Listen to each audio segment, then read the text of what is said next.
Paz do Senhor, irmãos. No livro de João, capítulo 2, versículo 11, diz: Jesus principou, assim, os seus sinais em Cana da Galileia, e manifestou a sua glória, e os seus discípulos creram nele.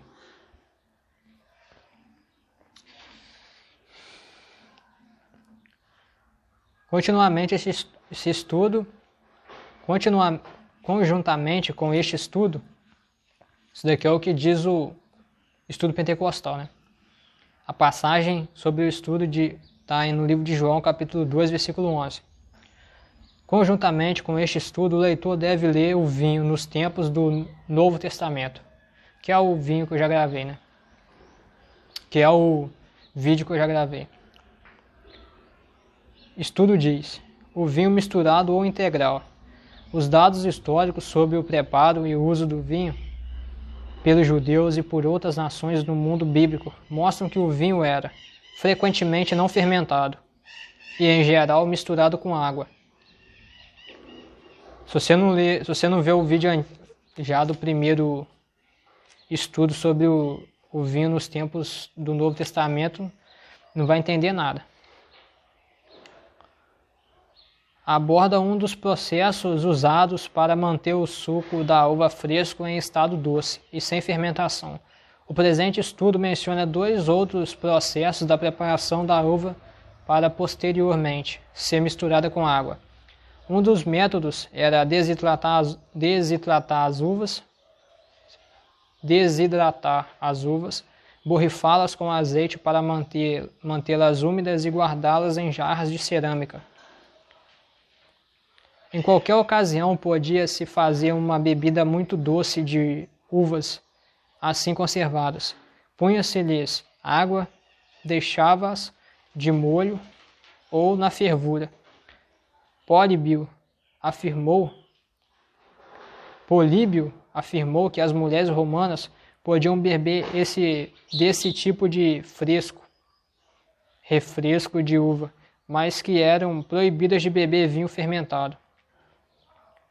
Outro método para ferver o suco de uva fresco, até se tornar uma pasta ou xarope grosso, mel de uvas, este processo deixava-o em condições de ser armazenado, ficando isento de qualquer propriedade inebriante, por causa da alta concentração de açúcar, e conservava a sua doçura. Essa pasta ficava armazenada em jarras grandes ou odres. Podia ser usada como geleia para passar no pão, ou dissolvida em água para voltar ao estado de suco de uva. É provável que a uva fosse muito cultivada para a produção de açúcar. O suco extraído no lagar era engrossado pela fervura até se tornasse em líquido, conhecido como mel de uvas. Referências ao mel na Bíblia frequentemente indicam o mel de uvas, chamado debash pelos judeus, em vez do mel de abelha. A água, portanto, podia ser adicionada a uvas desidratadas ao xarope de uvas e ao vinho fermentado. Autores gregos e romanos citavam várias proporções de misturas adotadas. Homero menciona uma proporção de 20 partes de água para uma pequena de vinho. Declara: chamamos vinho diluído, embora o maior componente seja água. Plínio menciona uma proporção de 8 partes de água para uma de vinho. Entre os judeus dos tempos bíblicos, os costumes sociais e religiosos não permitiam o uso de vinho puro, fermentado ou não.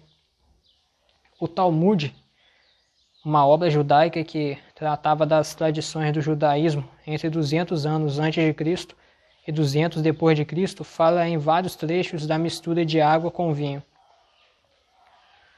Certos rabinos insistiam que, se o vinho fermentado não fosse misturado com 3 partes de água, não podia ser abençoado e contaminaria quem o bebesse. Outros rabinos exigiam 10 partes de água no vinho fermentado para poder ser consumido. Um texto interessante temos no livro de Apocalipse, quando o anjo fala do vinho, da ira de Deus. Declara que ele será não misturado e totalmente puro. Apocalipse capítulo 14, versículo 10. Foi assim expresso porque os leitores da época entendiam que as bebidas derivadas de uvas eram misturadas com água. João capítulo 2, versículo 3. Em resumo, o tipo de vinho usado pelos judeus nos dias da Bíblia não era idêntico ao de hoje. Tratava-se de suco de uva recém-espremido. Suco de uva assim conservado. Suco obtido de uva, tipo passas. Tipo de uva, tipo passas. Vinho de uva feito do seu xarope misturado com água. E vinho velho fermentado ou não, diluído em água, numa proporção de até 20:1. Se o vinho fermentado fosse servido não diluído, isso era considerado indelicadeza, contaminação, e não podia ser abençoado pelos rabinos. À luz desses fatos, é ilícita a prática corrente de ingestão de bebidas alcoólicas, com base no uso do vinho pelos judeus dos tempos bíblicos. Além disso, os cristãos dos dias bíblicos eram mais cautelosos do que os judeus quando ao uso do vinho. Romanos capítulo 14, versículo 21. A glória de Jesus manifesta-se através do vinho. Em João capítulo 2, vemos que Jesus transformou água em vinho nas bodas de Canaã. Nas bodas de Canaã. Que tipo de vinho era esse? Conforme já vimos. Podia ser fermentado ou não? Concentrado ou diluído? A resposta deve ser determinada pelos fatos contextuais e pela probabilidade moral. A posição desta Bíblia de estudo é que Jesus fez vinho, oinos, suco de uva integral e sem fermentação. Os dados que seguem apresentam fortes razões para a rejeição da opinião de que Jesus fez vinho embriagante. O objetivo primordial desse milagre foi manifestar sua glória, de modo a despertar fé pessoal e a confiança em Jesus como Filho de Deus, santo e justo, que veio salvar o seu povo do pecado.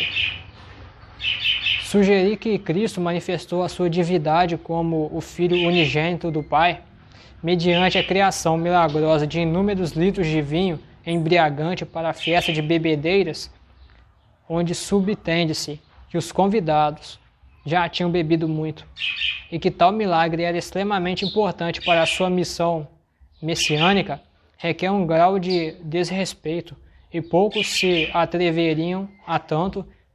Será, porém, um testemunho da honra de Deus e da glória de Cristo. Crer que Ele criou sobrenaturalmente o mesmo suco de uva que Deus produziu anualmente através da ordem natural criada. Portanto, esse milagre destaca a soberania de Deus no mundo natural, tornando-se um símbolo de Cristo para transformar espiritualmente pecadores em filhos de Deus.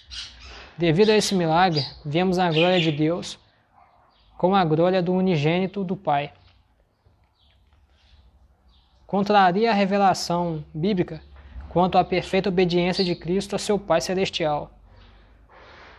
Supor que ele desobedeceu ao mandamento moral do Pai. Não olhes para o vinho quando se mostra vermelho e se escoa suavemente quando é fermentado. Provérbio capítulo 23, versículo 31. Cristo, por certo, sancionou os textos bíblicos que condenam o vinho embriagante como escarnecedor e alvoroçador.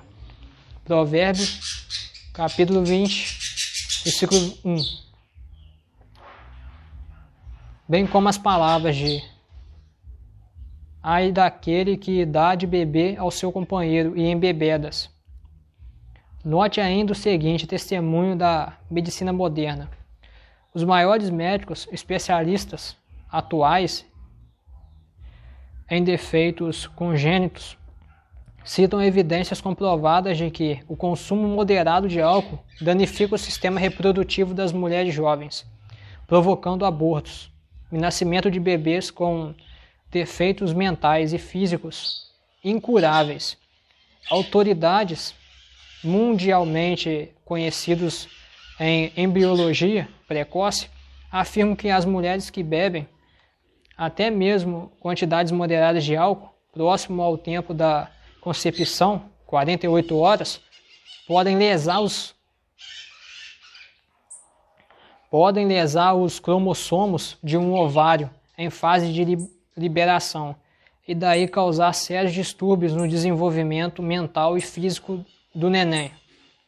Seria teologicamente absurdo afirmar que Jesus haja servido bebidas alcoólicas, contribuindo para o seu uso. Afirmar que ele não sabia dos terríveis em potencial que a bebida inebriante tem sobre os nascituros é questionar sua divindade, sabedoria e discernimento entre o bem e o mal. Afirmar que ele sabia dos danos em potencial e dos resultados deformadores do álcool e que, mesmo assim, promoveu e fomentou seu uso. É lançar dúvidas sobre a sua bondade, compaixão e seu amor. A única conclusão racional, bíblica e teológica aceitada é que o vinho que Cristo fez nas bodas, a fim de manifestar sua glória, foi o suco puro e doce de uva, não fermentado.